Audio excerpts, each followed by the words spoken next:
장동혁의 결단과 국힘 내전 한동훈 세력을 숙청해야 보수가 산다. 애국 보수 시청자 여러분 안녕하십니까? 지금 우리 국민의힘 내부에서 벌어지고 있는 일들을 보며 얼마나 가슴이 답답하시겠습니까? 단순히 자리를 놓고 다투는 밥그릇 싸움 정도로 보이십니까? 천만의 말씀입니다. 이것은 대한민국 보수 정당의 존립 근거와 역사적 정체성을 결정짓는 절체절명의 분기점이자 생존을 건 거대한 내전입니다. 지금 장동혁 대표는 당내에서 고립무원의 처지에 놓여 있습니다. 한동훈 세력은 집요하게 장 대표를 흔들며 보수의 뿌리를 송두리째 뽑아내려 하고 있습니다. 우리가 똑똑히 알아야 할 사실은 지금 우리 눈앞의 상황이 단순한 갈등이 아니라 당의 심장부에 침투한 뿌리 깊은 프락치 세력과의 전면전이라는 점입니다. 이 전쟁에서 승리하지 못한다면 보수 재집권의 꿈은 영영 사라질 수밖에 없습니다. 지금 당내 대다수를 차지하는 의원들의 비겁한 행태를 보십시오. 소신은커녕 오로지 권력의 향배에 따라 눈동자만 굴리는 눈알 세력이 가득합니다. 그 전형적인 사례가 바로 이인선 의원 같은 케이스입니다. 이런 부류들은 한동훈의 지지율이 조금이라도 오르면 나중에 저 사람이 대통령이 되려나? 하며 눈치를 보고 한편으로는 윤석열 대통령이 내란 선고를 받을지도 모른다는 비겁한 계산기를 두드리며 숨을 죽입니다. 이들은 장동혁 대표가 윤어게인 정신을 강조하며 전선을 구축하려 할 때마다 무리하는 것 아니냐, 조중동도 반대하지 않느냐며 찬물을 끼얹습니다. 이러한 기회주의적 태도가 결국 장 대표의 행보를 제약하고 당의 결집력을 내부에서부터 와해시키고 있는 것입니다. 문제는 이들이 단순히 강 건너 불 구경하는 구경꾼이 아니라 결정적인 순간에 장 대표의 등에 칼을 꽂을 준비를 마친 잠재적 배신자들이라는 사실입니다. 더욱 충격적인 것은 친한계가 장동혁 체제를 무너뜨리기 위해 가동 중인 치밀한 날리기 기술입니다. 현재 당 지도부는 신동욱, 김민수, 양양자, 김재원, 우재준 5인 체제로 구성되어 있습니다. 그런데 당규상 최고위원 5명 중 4명이 사퇴하면 당대표는 즉시 실각하게 되어 있죠. 지금 한동훈의 기술자로 통하는 김종혁은 방송에 나와 장동혁은 윤어게인 세력의 숙주일 뿐이며 장동혁이 끝나는 순간 그들도 끝난다는 폭언을 서슴지 않고 있습니다. 이들은 한동훈의 충북인 양양자와 우재준을 앞세워 지도부 붕괴 시나리오를 짜고 있습니다.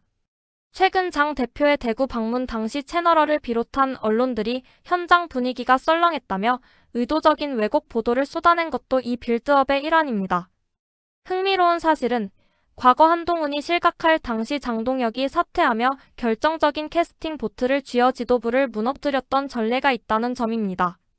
그 프로세스를 누구보다 잘 아는 친한계가 이제는 조중동과 손잡고 장동혁을 국민 밉상으로 몰아가며 똑같은 방식으로 멸망전을 준비하고 있는 것입니다. 이 비극은 갑자기 튀어나온 것이 아닙니다. 과거 김기현 지도부 시절부터 치밀하게 설계된 보수 해체 프로젝트의 결과입니다. 당시 강서구청장 보궐선거 패배를 빌미로 친윤 색채를 지우고 민심 반영을 외치며 들어온 자들이 누구입니까? 함경우, 김성원, 박정아, 유이동, 김혜지. 이 이름들을 반드시 기억하십시오. 이들은 김기현 체제에서 요직을 차지하며 한동훈의 길을 닦아준 프락치들입니다. 함경우는 한동훈 제명 반대 성명을 주도했고 유이동은 유승민계로 분류되며 최상병 특검에 찬성하던 자들입니다. 김혜지는 어떤 입장을 보였습니까? 한동훈이라는 괴물은 이들이 치밀하게 준비한 알박기 세력 위에서 탄생한 것입니다. 이들은 보수의 철학도 국가관도 없이 오로지 당을 좌파 이중대로 만들기 위해 암약해왔으며 이제는 감히 당원들의 선택을 받은 지도부마저 끌어내리려 하고 있습니다. 물론 장동혁 대표도 뼈아픈 실책이 있었습니다. 계엄 사과 등 갈지자 행보로 우리 당원들에게 큰 실망을 준 것도 사실입니다. 하지만 우리가 주목해야 할 본질은 그가 보수 정당 역사상 처음으로 탄핵 찬성 세력과 배신자 집단을 제대로 숙청하려 시도 중이라는 점입니다. 오세훈과 친한계가 입을 모아 숙청이라는 단어를 쓰며 비명을 지르는 것을 보십시오.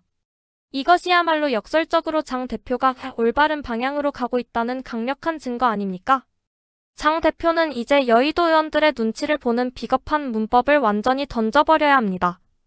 2월 20일이라는 운명의 시한이 다가오고 있습니다. 내부의 적들과 타협해서는 답이 나오지 않습니다. 광화문과 아스팔트에서 비바람을 맞으며 당을 지켜온 우리 당원들의 강력한 힘을 믿고 밖으로 터져나와야 합니다.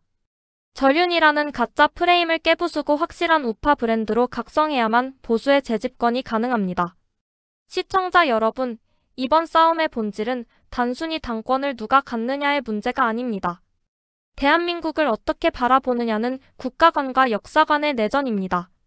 서울시당이 고성국 박사에 대해 징계를 시도한 이유를 보십시오. 전두환, 노태우, 윤석열 대통령의 사진을 당사에 걸어야 한다는 지극히 당연한 당원의 주장을 내란죄 처벌 운운하며 탄압하고 있습니다.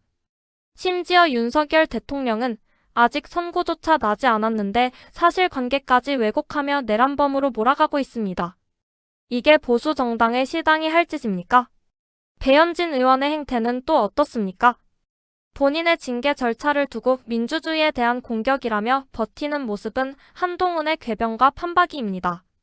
당원들이 침묵하면 이 당은 정말로 좌파 이중대로 전락하고 말 것입니다. 장동혁 대표의 행보가 우리의 요구에 100% 부합하지 않을 수 있습니다. 그러나 숙청이라는 거대한 대의를 수행 중인 지금의 지도부를 비판하되 지지하며 끝까지 싸워야 합니다. 우리가 장동혁을 채찍질해서라도 제대로 된 우파 전사로 만들어야 합니다. 그것만이 무너져가는 대한민국과 보수를 재건하는 유일한 길입니다. 끝까지 함께 싸워주십시오. 감사합니다.